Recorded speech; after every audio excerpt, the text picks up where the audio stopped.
is the story of a boy. A very special boy. Golden Films presents Sonny. He's a boy who laughs. A boy who cries. And then learns to laugh again.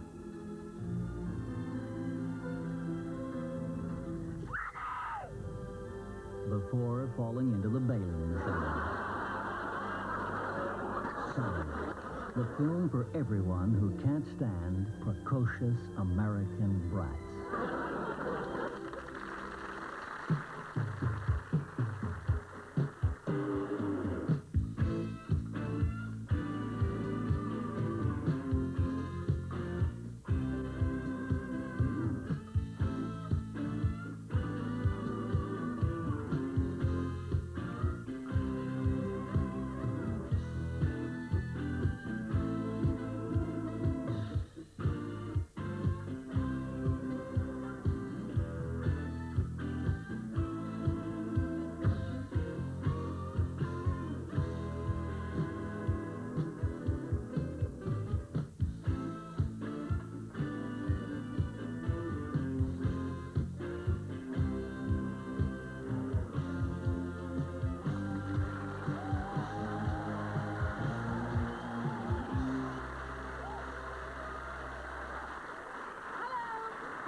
Welcome to another edition of Who Dares Wins.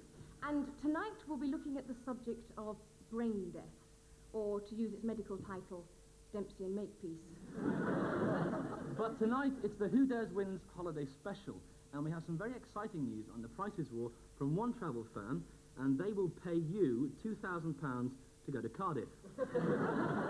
And you pay them £3,000 to come back. But where are the bargains? Rory? Well, Phil has just returned from a culinary expedition of North Africa.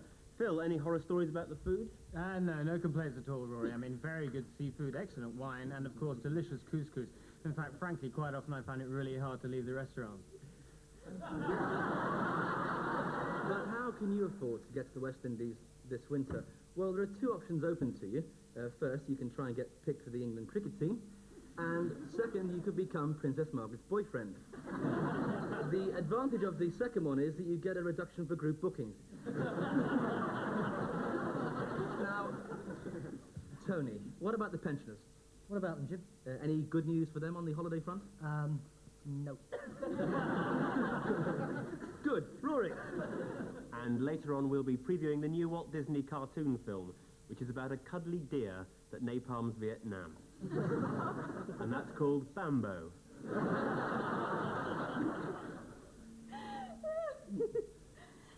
don't know. Have you ever thought that it would be a good idea if we sort of experimented a bit? You know, it's funny, but well, I did think it would be a bit of a turn-on if no, it's too embarrassing. No, what? I'd do anything. I mean, I'd dress up. No. Well, it's just that if you pretended to be... I know. As a nurse. No. A nun. No.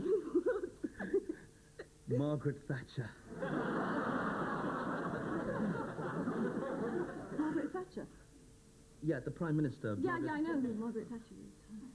Well, you said whatever pleased me. Yeah, I know. I just, well, I haven't got anything to wear. I mean, if I nipped out to the C&A's, perhaps I could... No. You don't have to dress up. Just be like her, sexually. Just be her. Right. I don't really know where to start. Scold me. You're a very naughty boy. There is no alternative. Oh, that's good. Oh, that's good. Oh, more. The lady is not for turning. Oh, God. Oh, now do the voice. Rejoice. Oh, rejoice. Oh. Now walk up and down on me. You're just a baby, touch me. I can't do this. I'm sorry, I can't do this. It's really upsetting. What's wrong? It's perverted. It's not perverted. It's not normal to have someone walk all over you while I just lie there and take it. The whole country likes like that!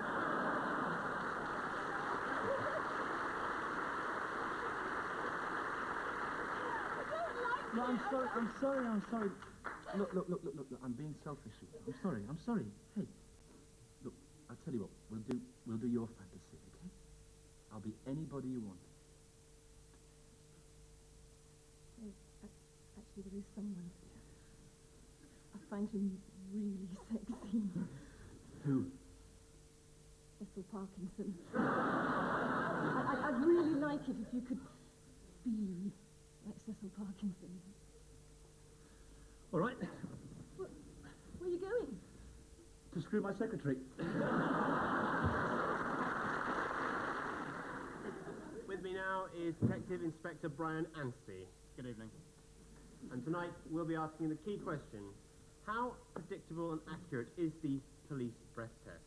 Well, in order to do this, we required a guinea pig to consume a bottle of scotch. But unfortunately, the RSPCA objected, so I did it instead. Just before the show. Now, how sure can you be that I am or not over the limit? Well, Rory, with our new highly sophisticated test, pretty certain. Now, how do you feel now, by the way? I'm not drunk.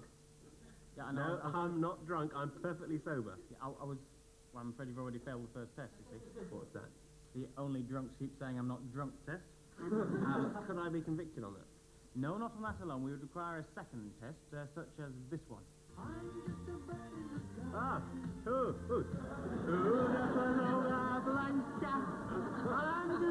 Yes, I'm afraid that test is also positive. What's that? Well, you couldn't resist joining in with the appallingly catchy holiday hit. Next test, blow into that, would you?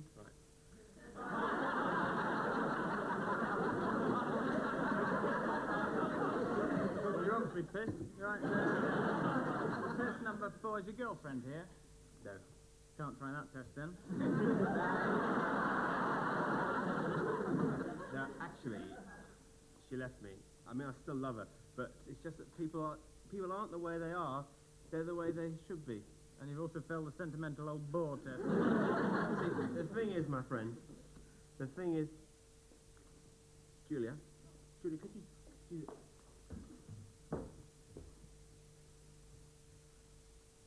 Chief Inspector. So we were talking about drink,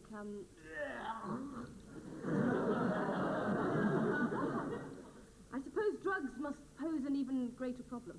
Indeed, Julia, and that's why we've introduced a new, highly efficient method of drug detection. Oh. Hendricks!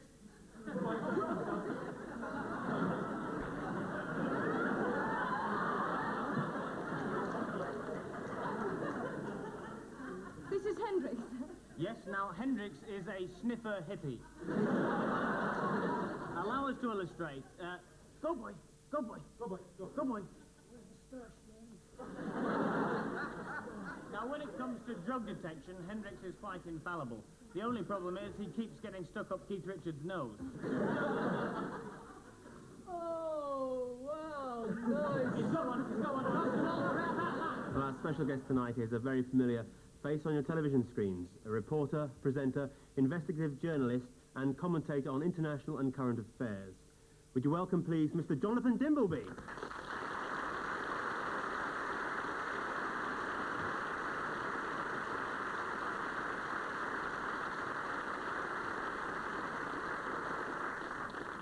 Jonathan, first of all, many thanks for coming on the show. It's a great honour to have you here. It's very nice to be here. Thanks for asking me. Now, Jonathan, when you're doing one of your reports, like from some war-torn place, like, well, let's say Beirut in Lebanon, you're in the middle of a very, very real situation. Yeah, it can be very difficult because there are a great many factions. It's difficult to identify them. They're firing at each other a lot, and it's very easy, therefore, to get things wrong and to misunderstand what's happening. Right. One question we'd all like to hear answered is, where do you stay? Where do I stay? In a hotel. Yeah, but you don't stay in one of those hotels you see on the news, all the walls caving in and all the bogs leaking. No, you certainly don't, because obviously if you did, you wouldn't be able to do your work. I see, so you stay in a hotel away from the trouble. Well, a little bit away from trouble, I yes, see. because then you You get in your helicopter, you jet in for 10 minutes, do your bit of rabbit, then it's back to your place with jacuzzi and large gin and tonic, is it? Actually, it isn't quite as simple as that. Reporting is rather... Jonathan, tell me this. Do you have a double room? double room. Most hotels have double rooms, don't they now? Ooh, do they? Like, Double room in case you get lucky in the cocktail lounge. That's it. really, look, I thought we were going to be talking about... Hang on, why is it all you guys have suntans? That Jon Snow, he's always on the news. He's always got a suntan. Now, like, he didn't the report snowdrift square in Moscow, and he's got a suntan. Out of a bottle, he put on like before, you know, ones that make you look like a in the morning. I have absolutely no idea. What I do know is that Jon Snow is a very good reporter, and reporting is what I thought we were going to be talking about. Is quite a difficult job and has nothing to do with sunscreen. Microphone and a safari jacket. Come on, Jonathan, how many O levels you got? If you really want to know, 12.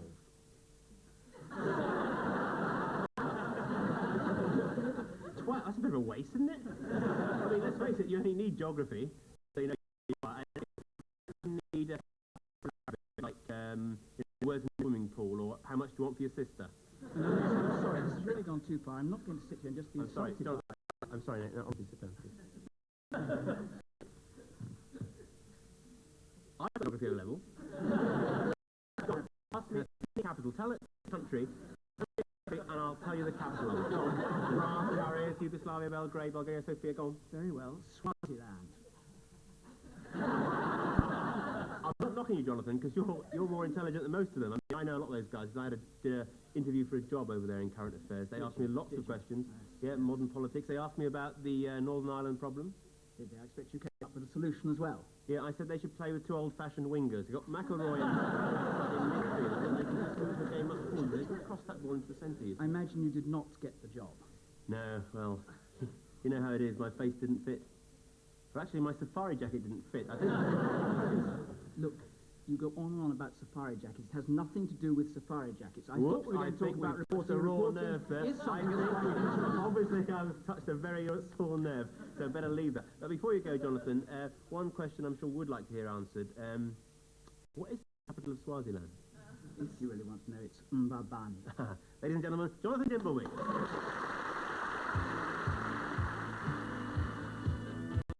Live by satellite, President Reagan will be showing us the most enjoyable way to stuff a turkey.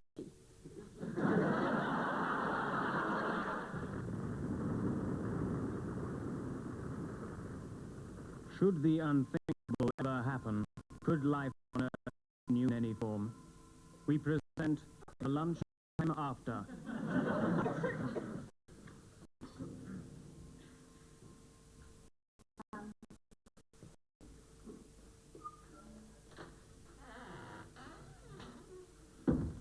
Yesterday, all my troubles seem never looks as though they're here to and stay. the end of all intelligent life as we know it. But now Dave Lee Davis.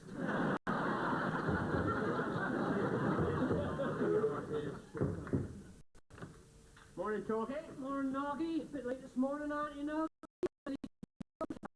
Yeah, I'm afraid the destruction of all human civilization on the planet delayed me a bit.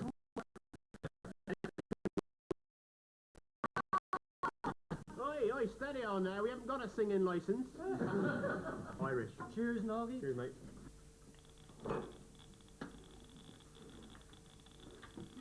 You want a copy of War Cry? No thanks. I've got to go back and check the stock, Chalky. The peanut man's coming later. Janet, come and look after the bar a minute, will you?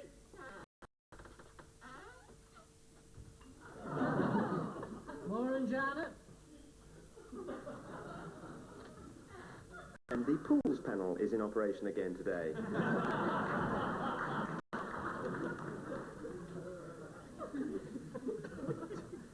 Morning, Timbo. Morning, boys. Nice pint of special and a packet of peanuts, please, Janet. No peanuts, I'm afraid, run out. But the peanut man's due later on. Well then, Timbo, things that go bump in the night, eh? Well, I knew something up, you see. About 2 weeks back, my next-door neighbour, he's high up in the civil service in the Ministry of Defence. Well, 2 weeks back, he starts whitewashing his windows. Oh, I thought, he hadn't done that since he had those young lads round for singing lessons. She's a bit slow, isn't she, Noggy? Yeah, not as slow as Lil, though. Oh, she was slow. Nice body, though. Ah, I saw bits of it this morning. What about this bloody Holocaust, then, eh? I blame Scargill. Still, every mushroom cloud has a silver lining. How's that? The jukebox is packed in. Bloody nuclear war? Still, it's not the end of the world, is it? That's a good one. Oh, hang on, Nuggy. Here's your peanut man, look. Morning, Peanut. Oh, no! This is ridiculous! Come on, we're supposed to be doing a hard sketch that condemns the nuclear warfare and... I mean, look, given what's happened in Geneva over the last few weeks, it's not our bloody doorsteps, Rory. All you can do is pathetic little jokes about it. I mean, some bloke coming in dressed as a peanut. Bless you, how low can you get? What is the problem? You know bloody well what the problem is. And we're just perpetuating the old ruling class myth that life can just carry on after a nuclear war. It's pathetic. I understand, You Tony. don't understand. Tony, look into my eyes. It's the peanut costume, isn't it? No? You wanted to be the peanut. Well, it's just that I've never played a peanut before. I've never played any sort of nut, actually. Hang on, weren't you in Hazel? Hang on, Tony.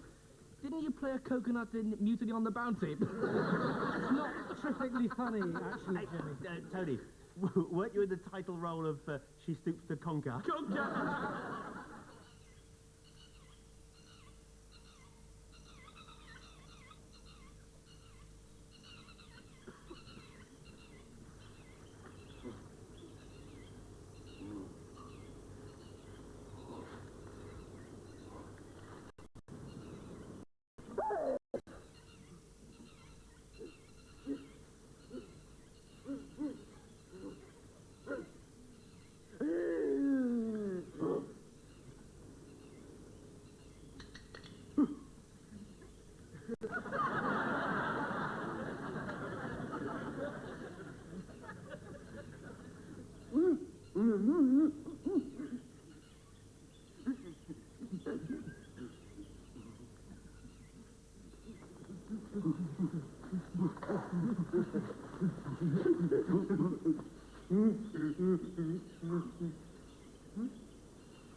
And now it's competition time, and you'll remember last week we asked which of these four is the odd one out.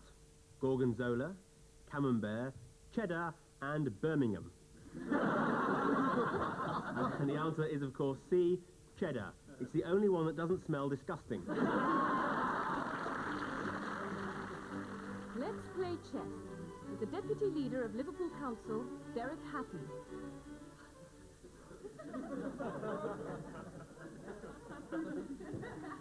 Okay, comrade. Get out of this one. You sure you want to do that, Derek? What's your problem? If you move your queen there, I'll take it and I'll have checkmate. Oh, yeah. According to you. But in my book, this is a radical progressive move. Ah, but Look, I've said it before and I'll say it again. I will endure any hardship on my road to ultimate victory. lose yourself. Checkmate.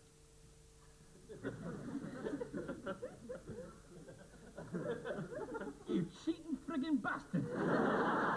Just pinch my queen, gives it back here. No, I told you it's checkmate. It's not. Yes, it is. It's not because I refuse to accept the validity of the concept of checkmate my move. You can't win. I can't win because of the bloody system. Just like our council football team can't win because of the bloody system. They can't win because you told them they can't play with a goalkeeper. Look, a goalkeeper is a compromise.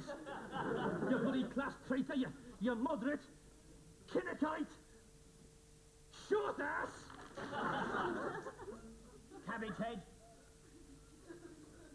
Cabbage head? That's the best you can do. Some bloody socialist you are. The producers of this programme wish to make it quite clear that the term cabbage head is in no way a derogatory reference to the Right Honourable Sir Geoffrey Howe, and we apologise for any confusion this may have caused. Well, it's horoscope time now. Who dares win? Excuse me. Yep. Yes, okay. Mike, thank you. complaint about the Sir Geoffrey Howe cabbage joke. What? From Sir Geoffrey Howe? No, from a cabbage.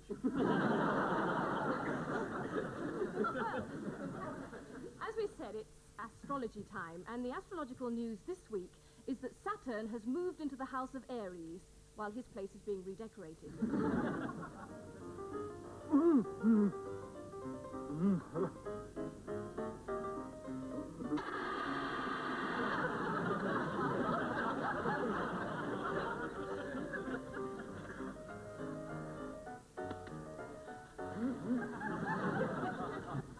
That's all there is to it, Miss Singh. If you claim you're entering Britain as a bride, then you have to undergo the virginity test. You understand? All right. We're ready for you now, Nixon. So, Miss Singh, notice anything unusual?